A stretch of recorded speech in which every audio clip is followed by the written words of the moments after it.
美国上新的研究，听诊的女性一礼拜食一摆的糋物，整体死亡的风险比无食的女性悬出13倍，所以建议听诊的女性糋物减食寡。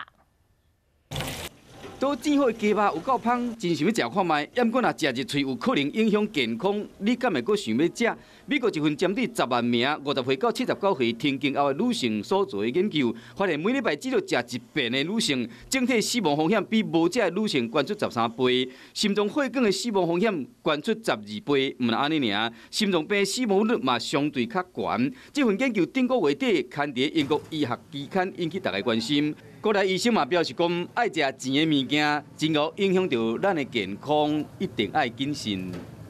我们都叫油炸的东西，都是重口味，钠含量很高，油脂含量很高。他说偶尔吃当然没关系，如果长期的确会增加心血管疾病的风险。